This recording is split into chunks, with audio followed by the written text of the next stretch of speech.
wants the first question for Coach? Tom, go ahead. Obviously, big upset this weekend in South Bend. I mean, a lot of different ways you can spin it. Do you expect an angry Notre Dame team or a Notre Dame team that's maybe filled with some doubt now? We're going to err on the side of thinking they're going to be an angry football team.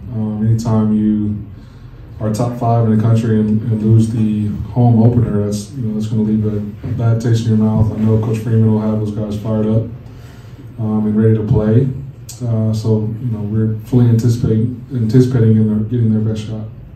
Ryan, do you see this as sort of an early prove-it game, obviously for 2024, but your career as a head coach?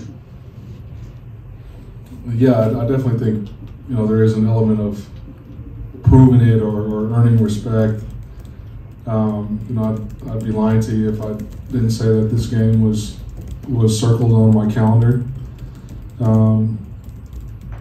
So we're excited. We're glad that we had a bye week to get some guys healthy, to get some extra prep in, and we had a really good practice on Sunday. I'm anticipating having a really good week of practice this week, and we'll line it up and go compete on Saturday. What were the 1 or 2 biggest things you think you were able to accomplish during your bye week? Just you get back to like basics on fundamentals, technique. Still did a lot of good on good just to maintain the speed of the game. But you also get a jump on early downs. We'll introduce third downs a little bit earlier than we usually do. We'll introduce red area a little bit earlier than we usually do.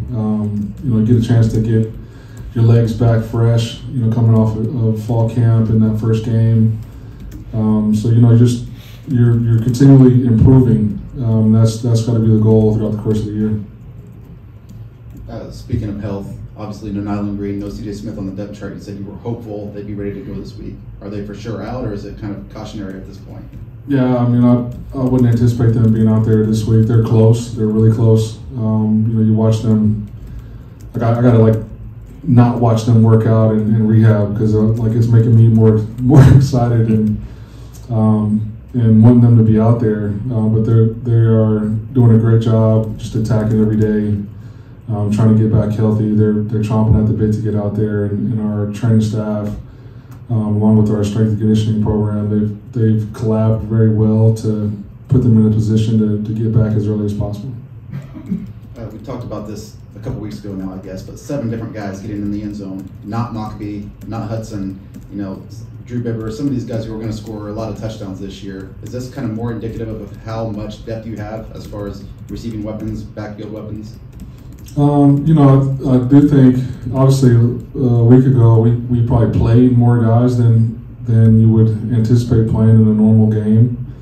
So I think the numbers are a little bit skewed that way. But, the guys that got in early that scored, with the good thing about our offense is, the ball can find anybody. Just it depends on what the defense is presenting and how they're reacting post-snap. And, Hudson does a great job of spreading the ball around and not forcing the issue and taking what the defense gives them. Grim said you made a concerted effort to make sure Jamal got the ball early, and clearly the first 2 were screens to him. Yeah. How valuable is it just to get him in the flow of a game when he hasn't played in 2 years? Yeah, and that's exactly why we did it. It's just, they're playing off, just to spit it out to him, let them take that first contact, let them get the juices flowing a little bit. Get his first reception, and then let's go tempo and do it again.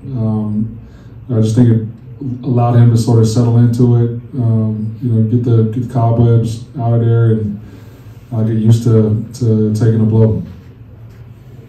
What is, I guess, your appreciation of the history here? You talk about kind of just the gravity of Notre Dame, but also, I guess, the rivalry that exists here. And when you took this job, you knew you were coming into an extended period where that was going to be an annual thing. Yeah, I'm a football fan. You know what I mean? You talk about Notre Dame. Obviously my dad played in Colorado in the late '80s, early '90s. So Notre Dame was like their arch nemesis in the national championship game. So I remember like the Rocket Ishmael days and all the great players that have come through there. And so to be able to host a ranked Notre Dame team at home in Ross-Ade in front of you know, the best and loyal fans out there. Like it's a special moment. I'm excited for it. I know our guys are excited for it. You know, so I mean, you know, it'll be fun to go out there and compete. Did you have specific memories of Notre Dame, maybe that related to you? You know, I remember, you know, Rocket took a punt return back, and there was a phantom holding call, which let Colorado win the game. You know, that's probably the most pivotal play I remember. What's the biggest difference you're seeing right now in Antonio Stevens between how he was maybe a year ago at this time and what he's doing right now? You know, I think he's a lot more confident with what he's doing. You know, I think the Michigan game sort of validated his belief in what he's capable of doing.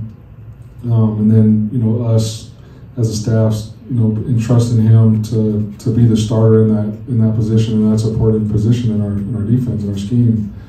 And so I just think he's more comfortable, more confident with what we're asking him to do. I've been really impressed with his leadership and his willingness to hold other people accountable. He's a guy that's been around here for a long time, has overcome a lot of adversity, and has been resilient. And I think guys in the locker room respect that.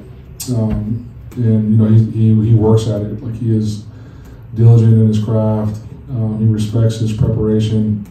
I think that's why he's playing with confidence right now.